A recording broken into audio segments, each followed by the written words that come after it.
কলসি খানা নিয়ে দৌড়ব সেদিন কর্ম সেই দিন সেই মাটির কলসি দিয়ে সেই দিন সেই কাটা শিশুকে নিয়ে করলো কি সেই মাটির কলসিতে ভরে দিয়ে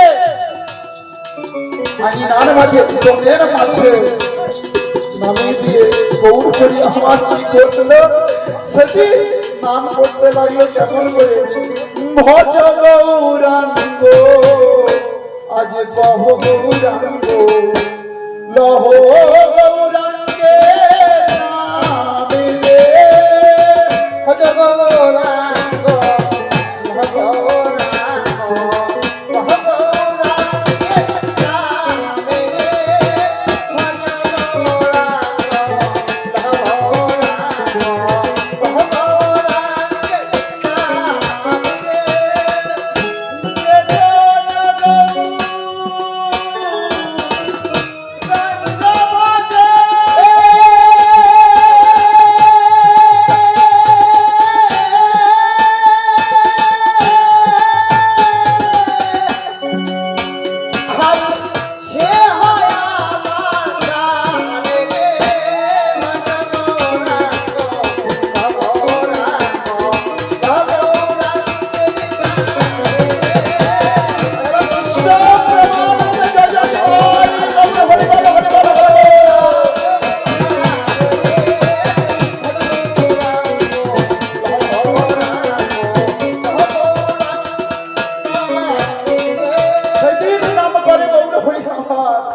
নাম করতে করতে হলো কি সেই পাক মারতে মারতে সেই দিন সেই কলসের ঢাকনা অটোমেটিক আপনা আপনি কলসি নাড়া দিয়ে উঠে পড়ল শিশু জ্ঞান্ত হয়ে গেল জীবন্ত হলো আজকে জ্ঞান শূন্য ভক্তি সর্বসাধ্যসার গৌর আমি তোমাকে এই জায়গায় এই কথা বলেছিলাম গৌর ভাবে ভাবে তুমি জেনে যাও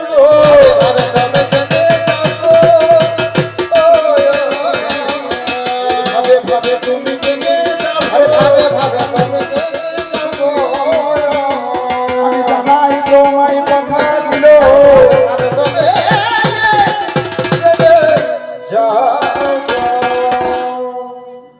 এরপর বলছে প্রভু কহে এহোবার জন্য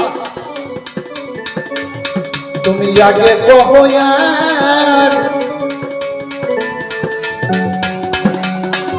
আজ রাই কহে কৃষ্ণ আজ রাই কহে জ্ঞান জ্ঞান ভক্তি হইল গো আমার সর্বশান্ত আজকে জ্ঞান শূন্য ভক্তি গৌর দেখে যাও জ্ঞান শূন্য ভক্তি জ্ঞান পূর্ণ ভক্তি সর্বশান্ত তুমি দেখে যাও তাই নাম যারে দুঃখী কৃষ্ণ আমার গো বল হরি বল হরি বল পরম করিল আজ 5 বছর বয়স শিশু আমার গো সেদিন আমার ঘর ছেড়ে গেল সেদিন দুঃখী কৃষ্ণ দাস হয়েছে কি 5 বছর বয়স শিশু চৈতন্য জ্ঞান থেকে উঠেছে কে আমি কে আমার বিবাদ আপত্র সে কথা না জানিলে জীবের কোন সে জীব আগে জানতে হবে কে আমি কে আমার কি তাপত্র সেই কথা না জানতে পারলে এই জীবের হিত হবে না এই জ্ঞান যখন সেই দুঃখী কৃষ্ণ সেই 5 বছরের শিশু জেগে গেল বাবা মায়ের চরণে প্রণাম জানিয়ে এলো কোথায় না গৌর হরির দেশে যাব বলে রওনা দিল 5 বছর বয়স শিশুর আমার গো সেদিন কি কর্ম করি আজ গৌর হরির দেশে যাবে চলতে চলতে শিশু আমার গো আজ অম্বিকা পাল্লা গ্রামে জানি সেখানে হৃদয় চৈতন্য বাবাজি বসেছিল গো আমি অম্বিকা কাল্লা নামে হৃদয় চৈতন্য বাবাজি বসেছিল তার দর্শন মিলে গেল সেই দুঃখী কৃষ্ণ দর্শন যেই না দর্শন মিলে গেল বলছে গুরুদেব আজকে আমি মা বাবার কাছে গিয়ে গৃহ ত্যাগ করে আজকে এসেছি আমি গোবিন্দ ভজবো বলে গোবিন্দের ভজনের রাস্তা গুরুদেব আমাকে দেখিয়ে দেন। সেই দিন চৈতন্য বাবা কি বললো, আশ্রয় লয়া ভজে তারে কৃষ্ণ নাহি ত্যাজে আর জীব মরে অকারণ। আজকে তারা দুঃখী, আজকে নাম আশ্রয় দেখি তুই কতদিনে করতে পারিস। আজকে তোর নাম আশ্রয় করবে, তারপরে সময় মতো হলে সেই সময়ে তোর কানে আমি কৃষ্ণ মন্ত্রে দীক্ষা দেব, তার আজ্ঞা নয়। এই কথা শুনিয়া দেখি আমার ভাবলো মনে মনে, কবে গোবিন্দের চরণে পাপই আমি গো। সেদিন ভাবিল সেইদিনেতে গুরুদেব আমার বলিল বচন, আজ শুনে শুনে শুনলে দুঃখী মনেরই মতো। সেই দিন হয়েছে কি গুরুদেব বলছে, দুঃখী রে, ওরে বাবা তুই যখন এসেছিস আমার কথা যখন শুনবি না মানবি না, তো তখন এই নে আজকে তোকে একটি কলসি দিচ্ছি। এই কলসিখানা নিয়ে বাবারে ঘুরতে তুই প্রত্যেকদিন সুরধ্বনিতে যাবি। সুরধ্বনিতে গিয়ে তুই জল নিয়ে এসে এই মন্দির মার্জনা করবি। সেই দিনে দেখি আমার গো, আরে ভাবলো মনে মনে আজ কৃষ্ণ সেবা করার মতো সুযোগ পেয়েছি আমি গো। বড় খুশি হইল মনে, শিশু থেকে আস্তে আস্তে দেখি আমার গো, যে না যৌবনে পা দিল তখন গুরুদেব হয়েছে কি সেই 5 বছরের শিশু, সেই শিশু থেকে যখন যৌবনে পা দিয়েছে সেই দুঃখী দাস, তখন তার গুরুদেব কানে মন্ত্র দেয় না। তারা দেখি এখনো তো সেই ব্রহ্ম জ্ঞান ফুটিত হয় নাই। তো কত সময় আমার গো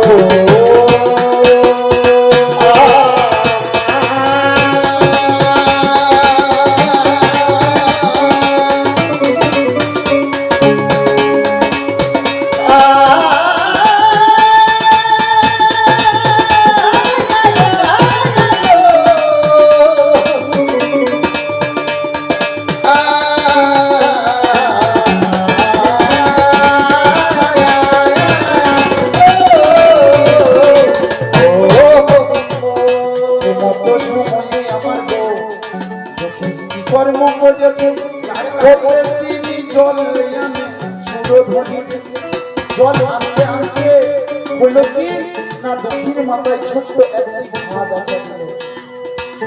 ছোট্ট একটি ঘা দেখা দিল, হয়েছে কি সেই ঘাটা যত দিন যায় আস্তে আস্তে ছোট্ট থেকে বড় আকারে পরিণত দেয়, বড় হয় সেই ঘা।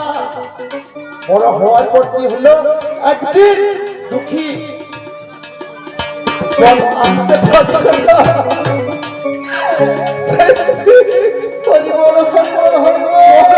পোকা মাথার মধ্যে জমে গেছে। দুঃখী করে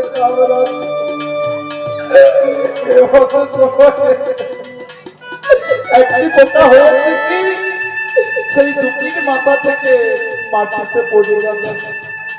যেই না পড়ে গেছে সেই থেকে দুঃখী মনে মনে ভাবলো,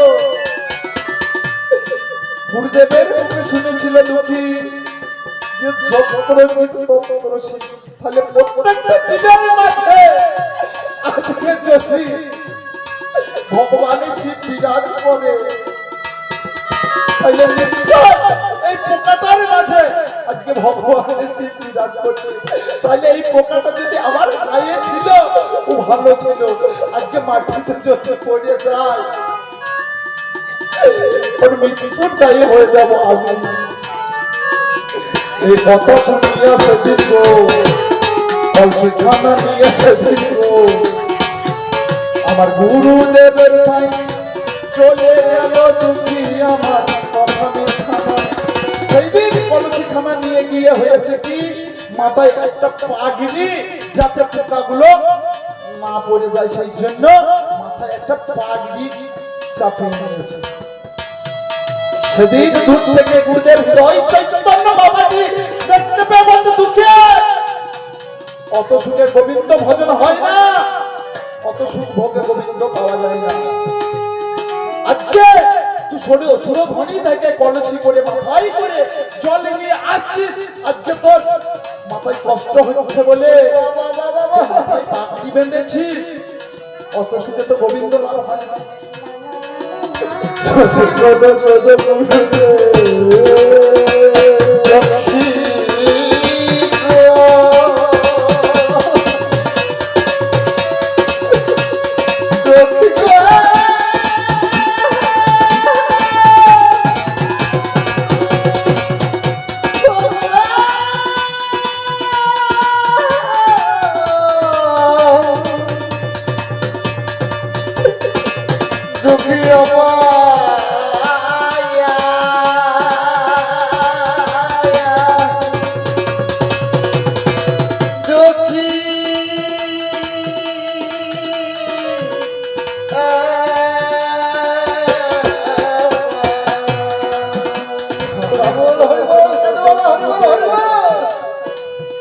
আমি তোমার কাছে নাই আজ কষ্টের জন্যই আমি কিন্তু গুরুদেব গো মাথায় পাগড়ি বাঁধি নাই। বলছে তাহলে তুই কিসের জন্য পাগড়ি বেঁধেছিস টুকি? বলছে গুরুদেব আমি আপনাকে বলতে পারবো না গুরুদেব, কেন জানে আমার মাথায় ঘা হয়ে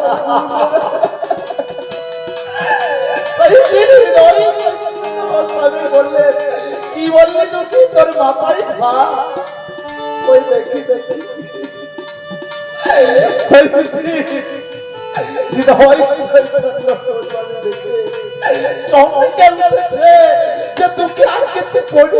বাবা তুই কেন আমাকে আগে বলিস বাবা? আমি তো বৈদ্য থেকে উপসর্গ করাইতে পারতাম, মাথাকে ধরবে মানুষ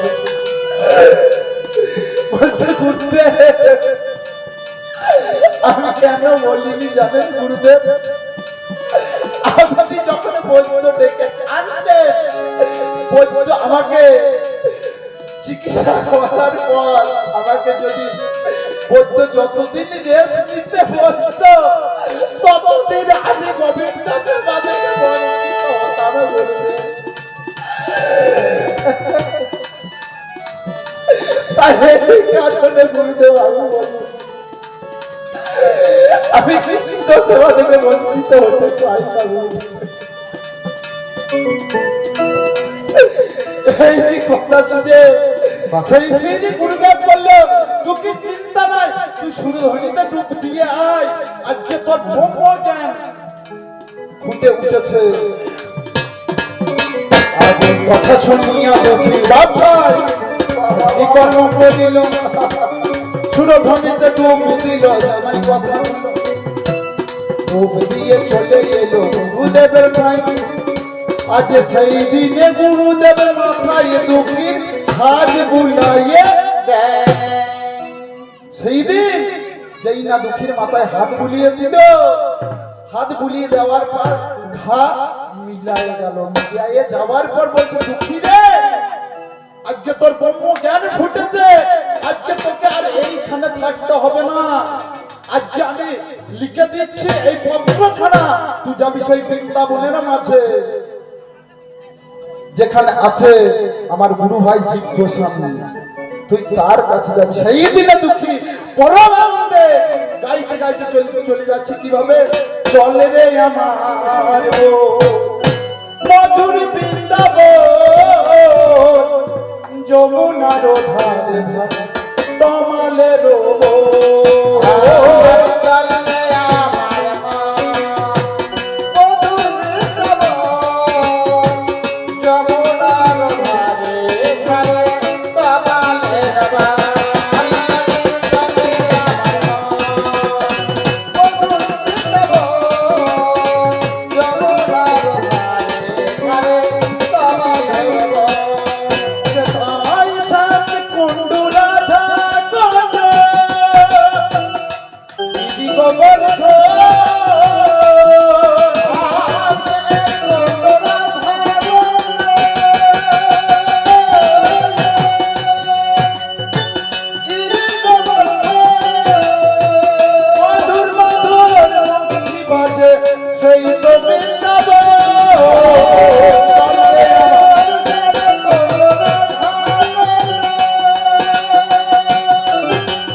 করিল বৃন্দাবনের মাঝে গেল জামাই কথা সেই দিন বৃন্দাবনের মাঝে গিয়ে সেই জীব গোস্বামীর কাছে গিয়ে বলছে গুরুদেব আপনার সন্নিকটে এসেছি আজকে এই বৃন্দাবনের মাঝে গোবিন্দ সেবার সুযোগ করে দিন। সেদিন বলছে বাবা তোর নাম কি রে? সেদিন বলছে বাবা আমার নাম দুঃখী কৃষ্ণ দাস। বলছিস তুই এই কথা কেন বলছিস? যে কৃষ্ণের দাস হয় বাবা সে কি কোনোদিন দুঃখী হইতে পারে? যে কৃষ্ণের দাস হয় সে কি কোনোদিন দুঃখী হতে পারে? আজ থেকে দুঃখী সব তোর দুঃখটাকে আমি কেটে দিলাম। আজ থেকে তোর নাম হলো কৃষ্ণ দাস।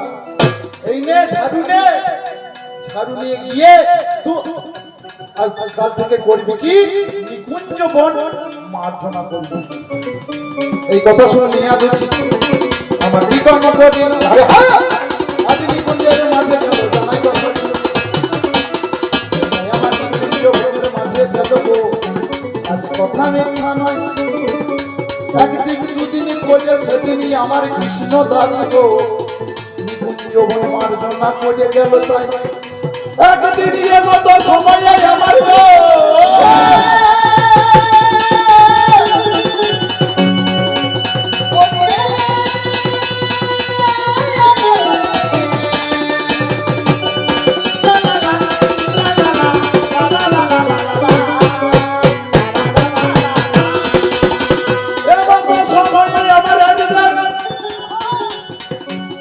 কৃষ্ণ দাস দিল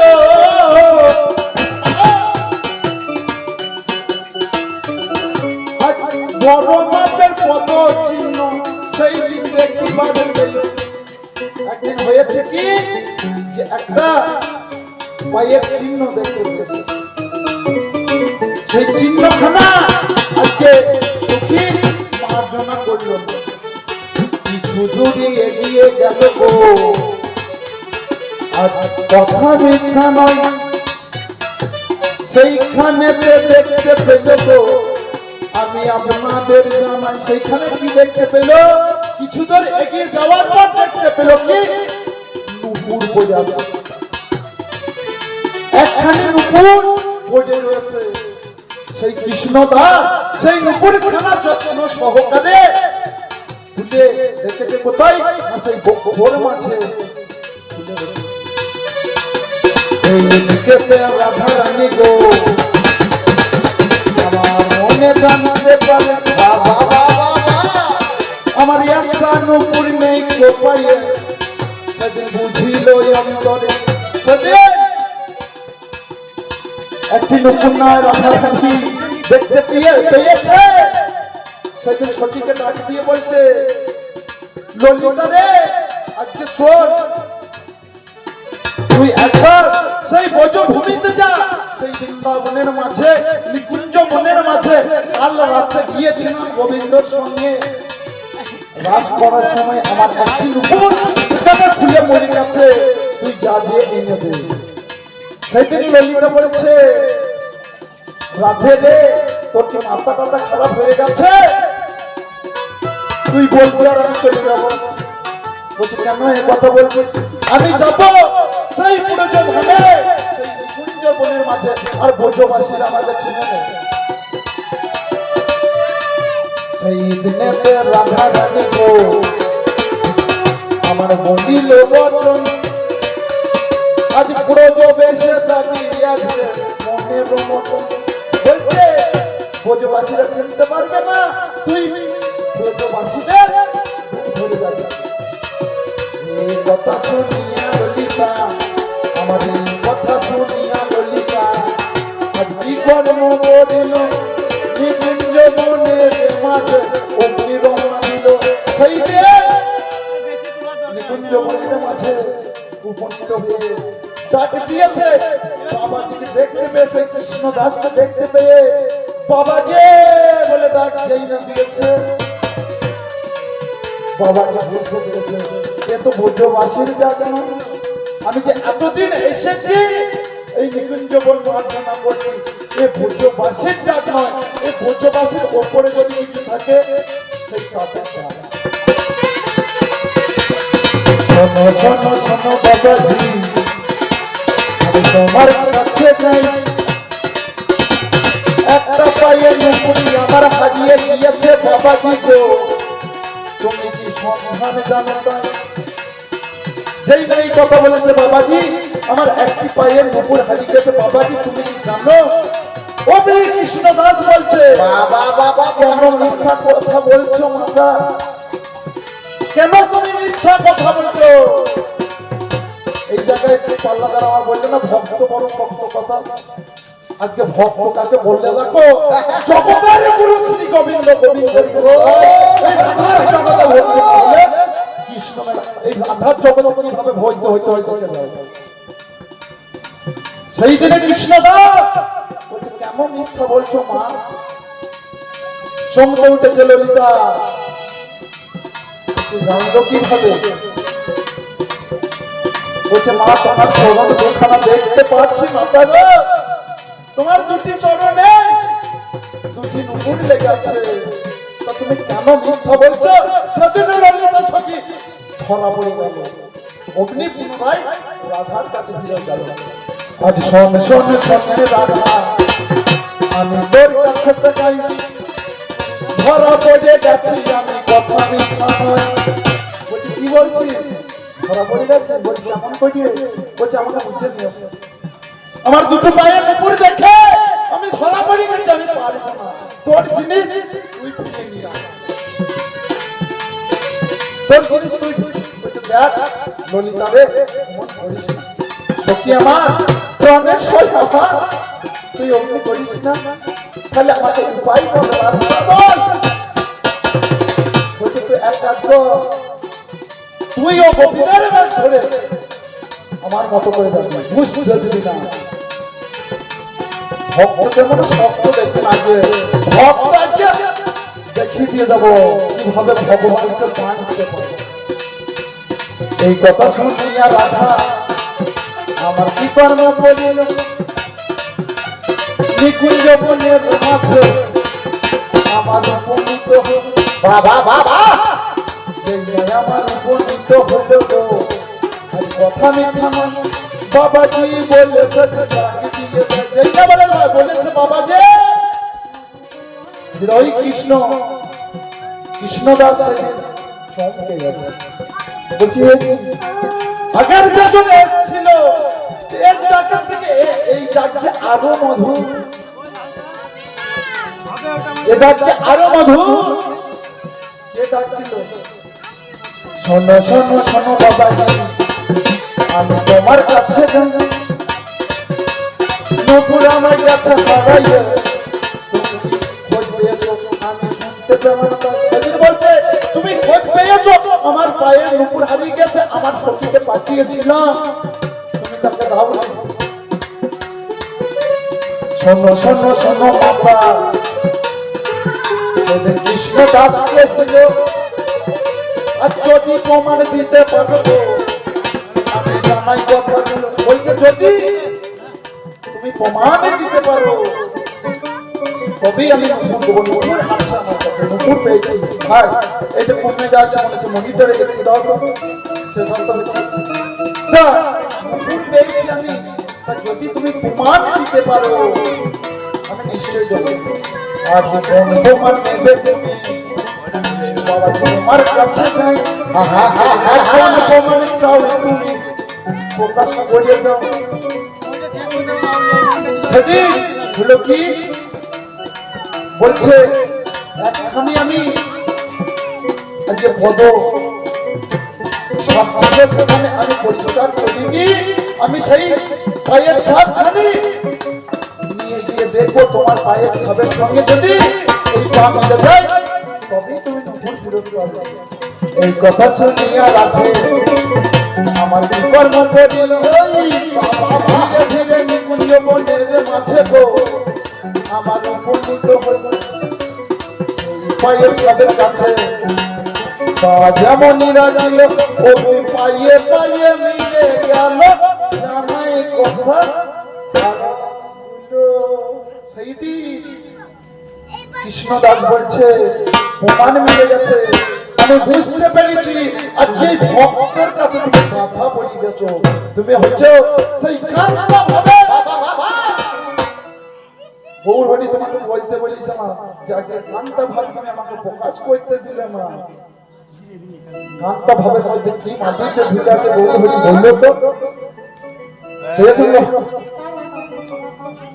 সেই দিনে বললো কি সেই কৃষ্ণ দাস সেই চরণে চরণ মিলিয়ে যেই না গেল, শোনো শোনো রাধা রানী তোমার কাছে গাই গো